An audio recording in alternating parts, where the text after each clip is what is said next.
saja ya. Siapa tahu di situ nanti bisa berkat di situ ya, kita tidak tahu ya. Ya, itu masukan dari kita di sini ya. Itu ya.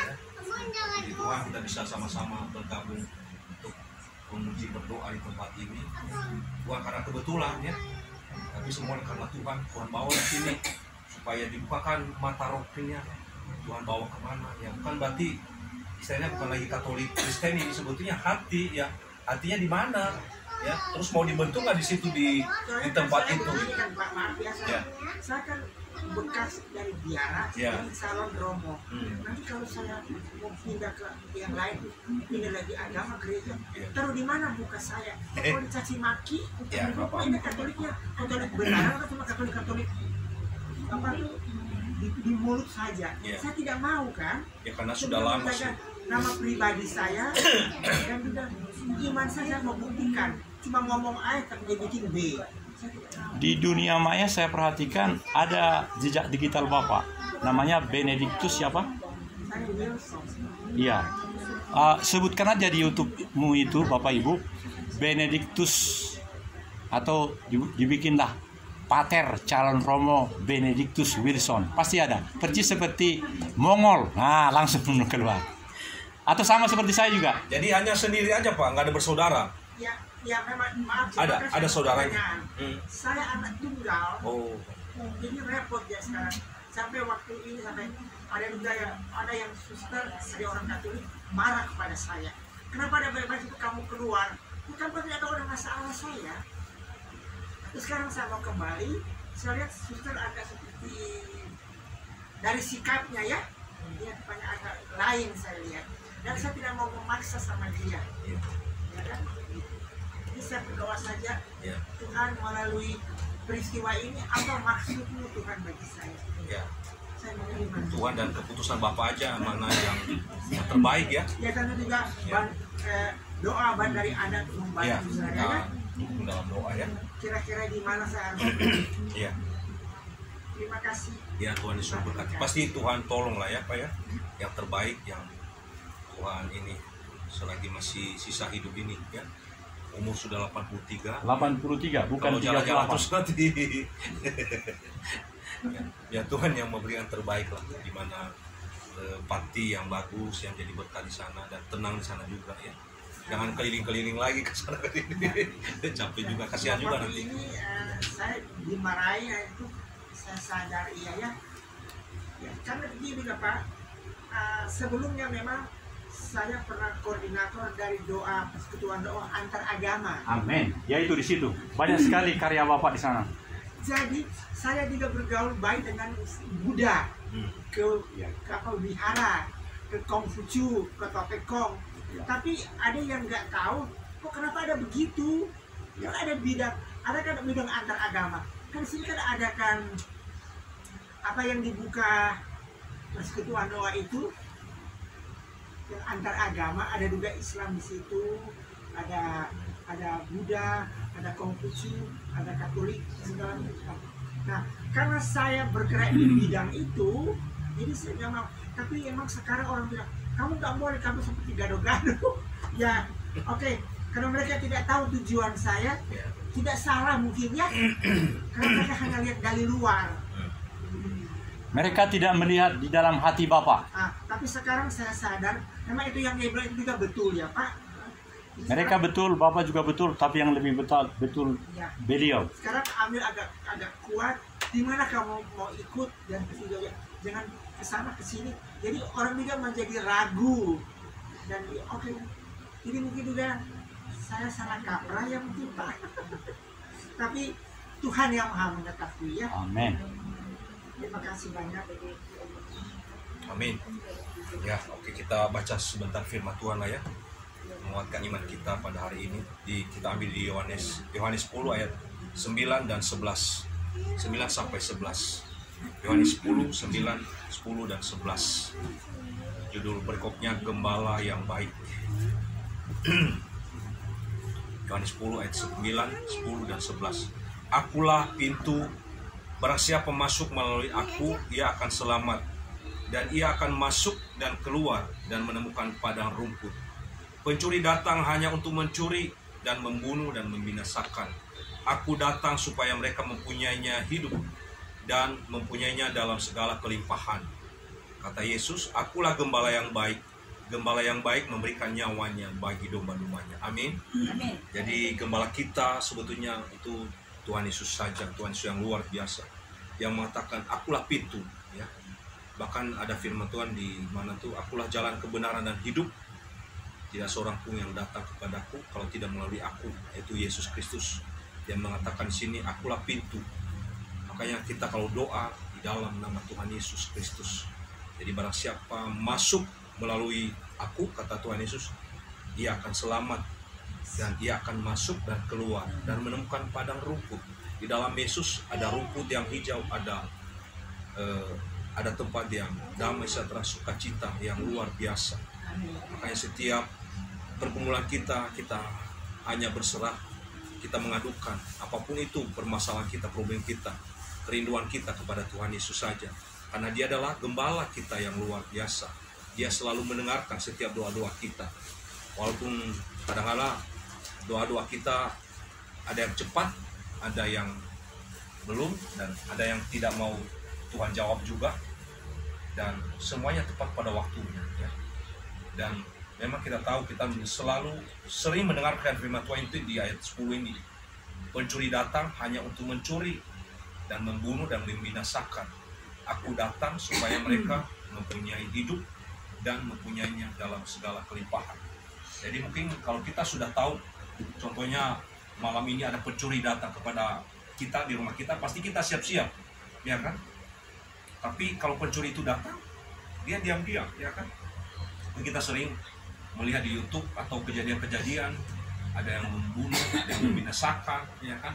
Tadinya motivasinya hanya mencuri emas di rumah, tahu-tahu karena keadaan situasi dia mencuri dan dia membunuh, ya seperti itu, ya, dan mengerikan seperti itu, ya. Nah, karena ada sesuatu yang itulah setan itu, iblis, ya, ada di pikirannya. Makanya kita juga anak-anak Tuhan saat ini, apapun itu gembala kita itu Tuhan Yesus saja yang luar biasa, ya. Jadi dia mengatakan Tuhan Yesus datang itu supaya kita mempunyai hidup, ya, dan mempunyai hidup dalam segala kelimpahan.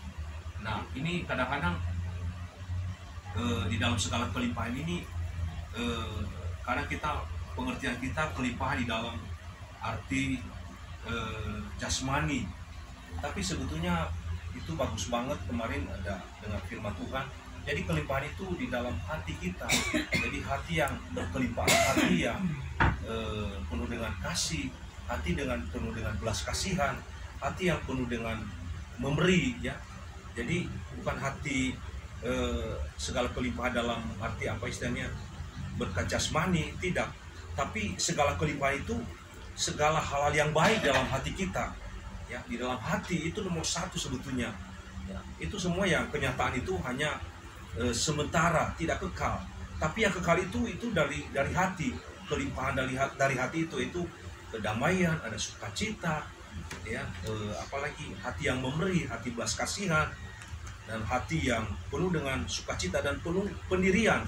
Oh, hanya di dalam Yesus ada sukacita, ada pengharapan besar, ada kepastian, ya.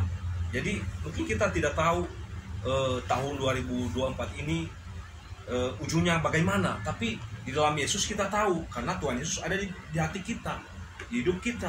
Ya, mungkin kita tidak tahu juga nanti tanggal 14 Februari ini siapa yang menang, ya kan? Tapi karena kita percaya, karena ada Yesus, kita tahu, ya, bahwa kita doa nanti, ya, setiap kita anak-anak Tuhan tanggal 14 ini kita datang ke TPS, kita minta Tuhan, saya percaya tahun 2024 ini sampai tahun 2029 yang memimpin bangsa kami Indonesia ini yang takut akan Tuhan, ya, toleransi, Bhinneka Tunggal Ika, dan mengasihi semua masyarakat bangsa Indonesia, ya. Jadi kita juga saat ini kita tidak perlu berdebat lagi, ya kan? Ini yang menang, ini yang menang, ini yang bagus, nggak ada artinya, ya.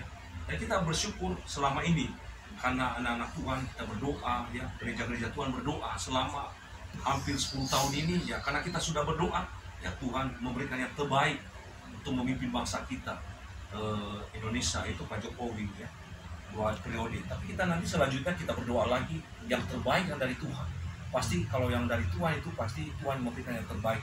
Tuhan memilih yang luar biasa. Apa yang kita doakan selama ini, ada kedamaian, ya, ada takut akan Tuhan, toleransi, itu yang kita rindukan. Makanya saat ini harus kita percaya, kita harus bersyukur bahwa gembala kita itu adalah Tuhan Yesus sendiri yang menuntun kita, yang membimbing kita kepada rumput yang hijau ya. Dia mengatakan di Mazmur 23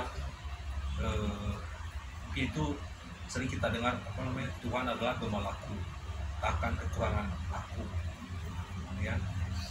Tuhan, mungkin kita nyanyikan dulu ya. Tuhan adalah gembalaku, takkan kekurangan aku. Dia membaringkan aku di tempat yang berumput hijau. Dia membimbingku ke air yang tenang. Dia menyegarkan jiwaku. Dia menuntunku ke jalan yang benar, oleh karena namanya.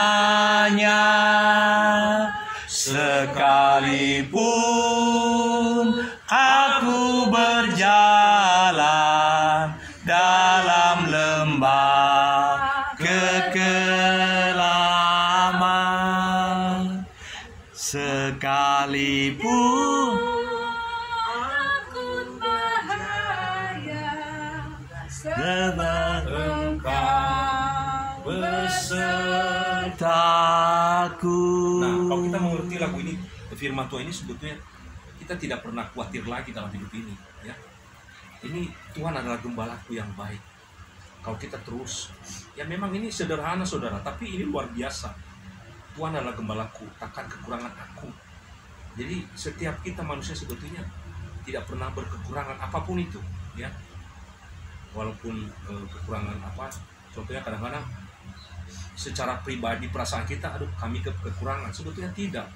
Kita berkelimpahan, ada damai sejahtera, sukacita. Dia mengatakan memberikan aku kepada yang rumput hijau. Yang mungkin kita tidak pernah kita tidur di pinggir jalan ya.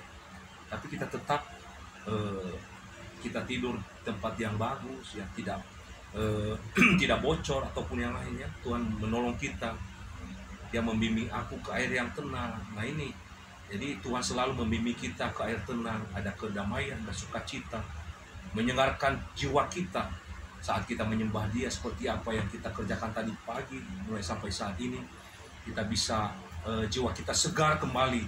Ya mungkin selama ini jiwa kita yang mengalami keletihan, jiwa kita, pikiran kita, ya kita tidak tahu apa yang kita rasakan. Tapi saat kita menyanyikan, menyembah Tuhan, jiwa kita segar kembali ya. Ya. Terus Ia menuntun aku ke jalan yang benar ya, oleh karena namanya, oleh karena nama Tuhan Yesus. Jadi kalau kita serahkan hidup kita ke dalam tangan Tuhan, Dia selalu membimbing kita ke jalan yang benar. Ya Bapak juga nanti ya minta dalam nama Tuhan Yesus, Tuhan tolong saya, Tuhan bawa saya kemana, arahkan saya. Ya mungkin saya selama ini kalau Tuhan sudah tempatkan saya di sini, saya kadang-kadang apa istilahnya, saya nggak mau di sinilah ya kan, maunya harus begini-begini. Jadi kemauan Bapak jangan, kau bisa biar kemauan Tuhan yang baik. Ya di situ harus diproses, harus siap diproses. Ya dan mungkin nanti minggu ini Tuhan Bapak bawa kemana tempat yang bagus ya. Jangan nanti lihat ini kurang bagus ini, pinginnya harus gini-gini, harus ada AC, harus ada ini, enggak ya. Ya ini apa namanya, dalam keadaan ini ya kita harus berserah. Kalau memang itu yang kehendak Tuhan yang terbaik, ya Tuhan tuntun aku, bimbing aku di tempat ini ya, biar aku jadi berkat. Saya tidak mau lagi banyak menuntut ya. Nah ini jangan banyak menuntut, itu yang parahnya manusia banyak nuntut. Saya pingin ini, pingin itu, saya mau bebas ya kan, sebebas-bebasnya nggak bisa lagi. Kalau udah masih masuk ke panti kan pasti ada aturan-aturannya kan. Harus ada aturannya gini, ikutin aja, nggak ada masalah. Yang penting hati kita selalu kepada Tuhan Yesus. Ya kan, benar? Boleh bertanya Pak? Iya. Beliau kan anak satu, bapaknya Wilson tadi. Tapi beliau tidak ingin kalau dia mati, mohon maaf Pak, aku bukan mengatakan Bapak, semua kita mati. Mungkin Bapak masih punya, menurut saya ini bukan keinginan, tapi kebutuhan. Supaya kalau beliau nanti mati, ada Wilson Junior yang seganteng beliau. Mungkin itu maksud Bapak. Jadi itu tidak harus benih dari Bapak. Ambil aja misalnya yang kecil itu. Atau adakah seperti itu kebutuhan Bapak? Ini kita bicara dalam kerangka Tuhan. Adakah? Jadi Bapak rela, seperti saya udah rela sekarang. Karena di surat keputusan itu kan, kuburannya sudah di sana, di Taman Makam Pahlawan kan. Jadi saya sudah malah bilang begini, saya adalah Daniel Tugar Maringan Sinaga, 2 anak 2 cucu. Jadi kalau saya sudah mati, waduh, di sini masih ada yang anaknya baru 1. Kalau Bapak 1 juga belum kan. Nah, menurut saya itu bukan keinginan, kebutuhan Bapak. Saya bertanya kepadamu, Bapak Pater, apa tadi namanya? Ya, Wilson, Benedictus Wilson. Apakah di dalam untuk kemuliaan Tuhan ada keinginan supaya ada Wilson Junior sebagai keturunanmu kelak ketika Bapak dimasukkan di dalam peti mati itu? Jawablah dengan jujur. Apakah itu mungkin karena sudah usia sudah tua? Mungkin karena benihmu, minta maaf. Tadi waktu itu sudah dijelaskan beliau di sini, namanya itu, sahabatmu itu. Dan ternyata 25 Mei dia 80 tahun Bapak. Bapak sudah 83 kan? Tapi dia punya ilmu luar biasa. Dia bilang begini, atau bukan dia, ilmu internasional mengatakan sampai 106 pun benih laki-laki itu, ini saya ngomongkan karena memang ada polanya. Boleh kuteruskan Pak? Benihmu itu Benedictus, bila bergabung dengan sel telur, saya bicara teknologi yang luar biasa, itu bisa jadi bayi yang sehat. Semua dilihat. Kalau itu keinginanmu, aminkan saja Benedictus. Amin gitu. Ada lagi pertanyaan? Karena ini sudah jam 12.33. Pokoknya yang penting doa Tuhan adalah gembalaku ya. Biarlah Tuhan yang mengatur hidupmu. Ya, sisa hidup Pak Wilson ya. Biar Tuhan yang membimbing, menuntun kepada yang rumput hijau ya, seperti itu. Jadi masalah itu ya nomor 2 nomor 3 lah ya. Kalau memang Tuhan izinkan ada jodohnya di umur tahun seperti ini, kita tidak tahu. Tidak. Iya ada. Iya. Saya kan banyak stok. Pendeta tentara punya. Itu. Iya. Tetapi memang di bawah 33 tahun Pak Wilson. Kata Romo kami, Romo Iping Nuryadin Sinaga. Iya. Dia punya ilmu itu karena dia profesor. Tapi yang lebih keren lagi, istriku profesor juga mengatakan begitu. Jadi memang Bapak, di hari tua kita ini, kita harus makin belajar banyak. Seperti ini, dengan 2 kamera ini kan dikasih oleh Samsung Galaxy dari Amerika, sehingga bisa keren. Keluar kita dari ruangan ini langsung bagus. Apalagi Bapak Simajuntak itu langsung ganti lampu ini, supaya langsung terang. Jadi hari Kamis depan kita akan memancar lebih terang, sehingga di California dimanapun jelas-jelas dilihat. Apakah benar bahwa Benedictus Wilson itu sudah kacau balau, atau benar-benar menemukan apa yang memang dibutuhkannya untuk mengagungkan Tuhannya? Benar atau betul begitu? Jawab, benar. Demikianlah siaran kita. Tuhan berkati. Shalom. Terima kasih. Amin. Berkati kita semua. Amin.